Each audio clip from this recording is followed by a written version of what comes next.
Welcome back. So today we're going to take a look at the TINHiFi T2 Plus, which actually came to me by way of the TINHiFi Amazon store. Today it's $59.99. There's a $3 coupon. It's about $57.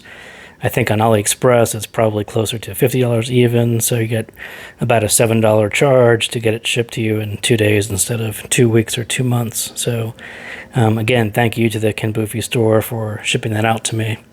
I don't get a chance to look at packaging too often on my videos, but the TINHiFi packaging is kind of top notch. So really nice cardboard box, a couple inserts, a bunch of nice tips, and some foam tips. So quite nice. I don't get too many that in the budget range that have such nice set of accessories and packaging. So I thought I'd go over that. This is the cable that ships with it. I used it for a couple days, and then I actually switched over to this copper Litz cable, and we'll kind of get to that in a bit. But generally, there's, if you look at the million reviews of the T2 Plus on YouTube, people are kind of saying, well, there's a little less bass, it's a little thin.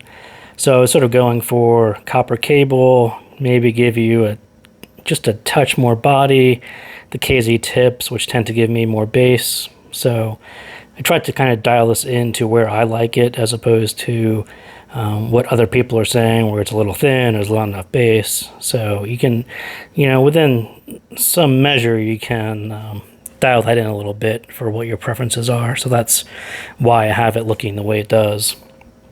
But yeah, super nice. Definitely more easier to fit out of the box than your Blon BL03s, which was kind of nice.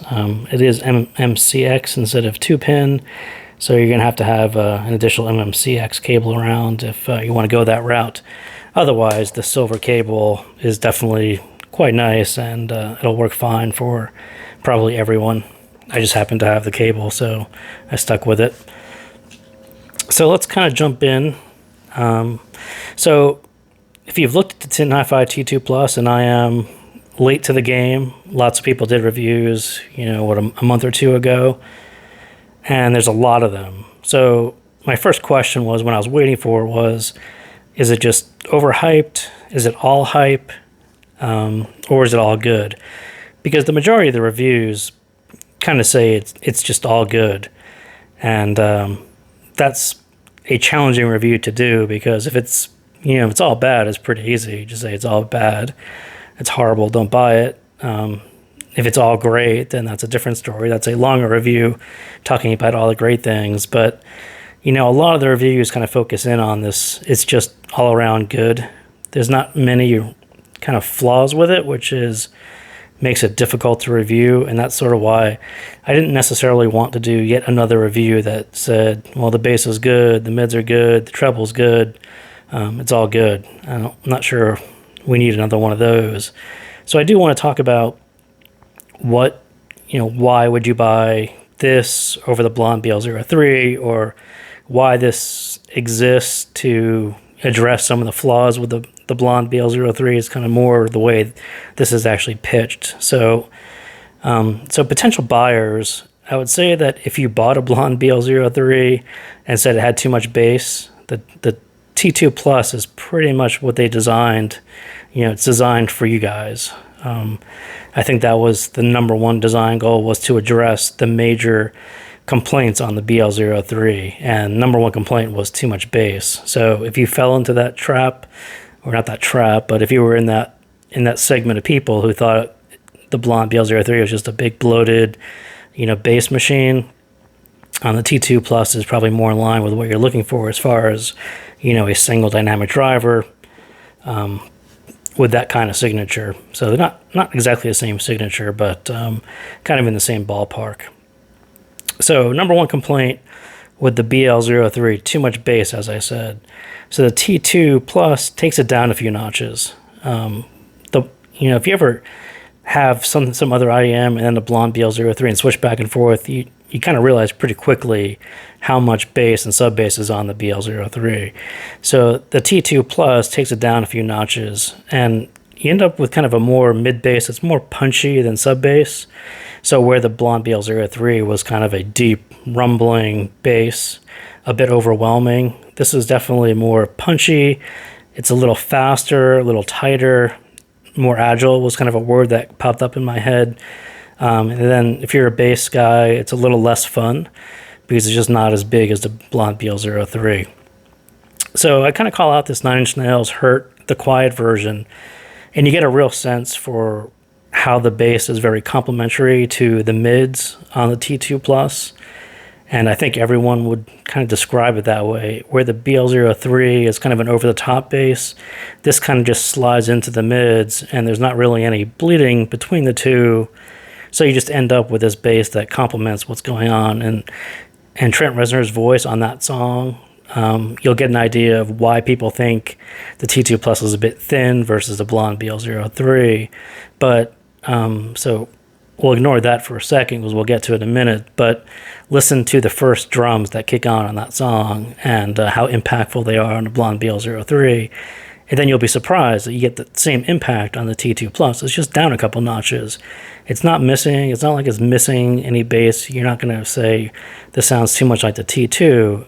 There's plenty of bass, and especially with the tips, if you dial it in a little bit, plenty of bass and impactful on that song, and really kind of nice. So again, you kind of end up with the bass is really good, but I do want to say it's not nearly as bad as people would say it is. It's not really light on bass if you change your tips to something with a bassier tip.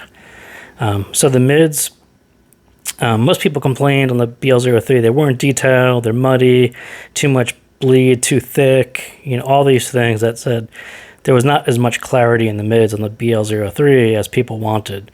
So then you end up with a T2 Plus where they remove that bass bleed. It's pretty much gone. It's pretty much a lean, thin mid.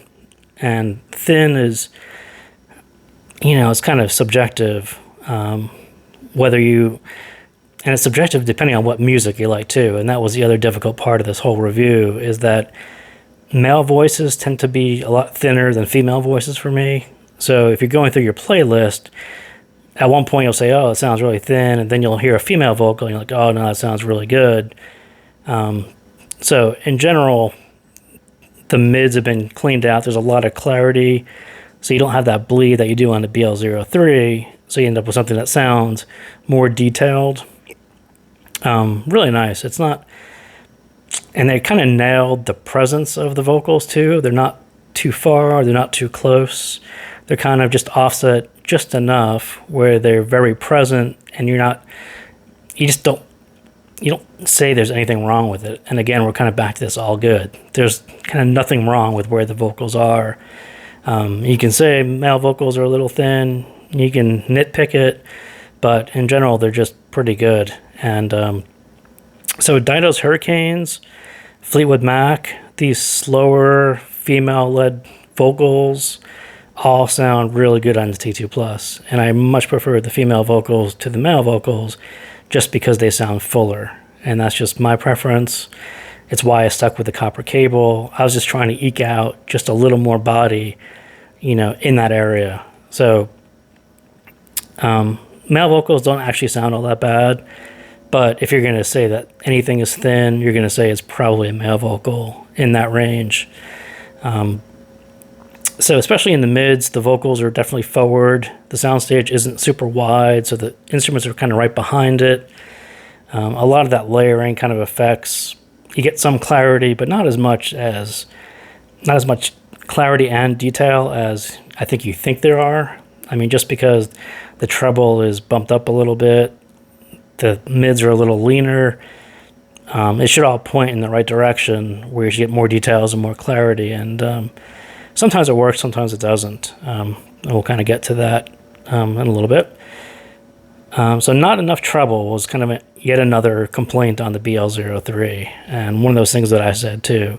It could just use a touch more. It rolls off really quickly. So you end up on a T2 Plus where it's kind of a shallow V shape. So you get a nice mid-bass bump, and then you get a nice treble lift on the upper end. But is it too bright? I mean, I saw some people say it's too bright. Not really. It's kind of a safe, polite tuning. Unless you jack the volume up quite high and it can hit those fatiguing, shouty levels. But, in normal volume, I didn't really have that problem. And maybe if you're super sensitive to it, I'm not super sensitive to it, but I thought it was a super polite treble. They really did a pretty good job of cutting it off and rolling it off right where they should. Not too far, not to the point where anyone's going to complain about it. Because again, it's all good. It's a nice, good treble. That's what everyone's going to say about it. But I would say it's very present. The level's there, but it's not super powerful. Like I said, they kind of roll it off just at the right point. Turn your volume up enough. You can kind of get that power, but then again, you're going to get a little bit of fatigue from that. So Enya's Orinoco Flow, the 2009 remaster, I don't know why it really popped on this song, but I wished every song on the T2 Plus sounded as good as that song. Everything sounded kind of bright and vivid. The whole soundstage was full. Her voice is, filling your head on the sides. That plucking string instrument, new age sound is right in the middle. It just hit all the right spots on the T2 Plus, and I wished every song was exactly that way. So like I said, it was the closest to the Blon. The Blon does that a lot. Its soundstage is really good. The way it presents music is kind of like that for every song. The T2 Plus is more reserved. So that song in particular just happens to be the closest to the Blon in that presentation. And again, those female vocals, I think, just sound better on the T2 Plus, and hers in particular in that upper range just hits it in the right spot. So lastly, the Blon soundstage. And I talked about it when I did the Blon review. There aren't too many IAMs that I said. I don't know if I've ever said one that has a better soundstage than the Blon. It's kind of my favorite, mostly because it's this big wall of sound that goes side to side. It's really wide, and it sort of wraps around your head. And almost every song sounds really good in that soundstage. And the T2 Plus is definitely more reserved. It's kind of not as wide, and you end up with the vocals kind of in the front, center, and instruments kind of layered behind it.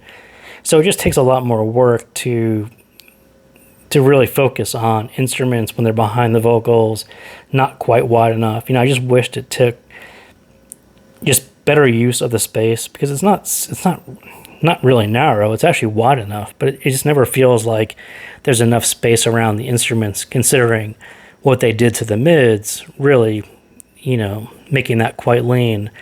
You would kind of expect more instrument locations and separation, and part of it is just going back and forth between the Blon and the T2 Plus. You get a bit jaded, but that was kind of one area where I really wished it resembled more of the Blon BL03 than it does. And then Lady Gaga Shallow wasn't an example of a bad soundstage. On the contrary, that was one where it sounded really good, and that one just in particular just sounded just like the Blon as well. So it was a good example of where the two sort of coincide as well again. So that's about it. So it's a really tough one. If you don't have the BL03 in front of you to go back and forth, how do you choose which one? And I think part of it for me is that the Blonde is very musical. I listen to tracks on the Blonde BL03. I enjoy music on the BL03. And what you see a lot in the reviews, and what happened to me as well in the T2 Plus, is you get focused on instruments and sounds. Not so much the whole song, but you get focused on, how natural something sounds or a particular voice. And I found myself kind of more of a critical listener, listening to a specific instrument as opposed to just enjoying the whole song. And it kept on pulling me in that direction. So I think in general, it's kind of a good, boundary point where if you find yourself really into instruments and sounds of instruments, the T2 Plus is probably going to hit you in the better spot than the BL03 is, mostly because of you're going to have too much bass, and you're not really going to have this midsection that's as clear as you're hoping for. The T2 Plus, I think, really hit that that segment of people who are more interested in, a realism, a more natural timbre almost on instruments, as opposed to I'm just going to sit back and enjoy a song, which I think is the Blon universal appeal of, it works across almost all genres. So that's it. It's, again, like I said, it was a really difficult one to kind of sort through. When everything is good, what do you actually say about it? So hopefully that gives you some ideas. If you're in the market for both of them, maybe it'll push you over the fence in one direction or the other, and I think that was my goal here. So again, thank you for tuning in, and I will see you next time.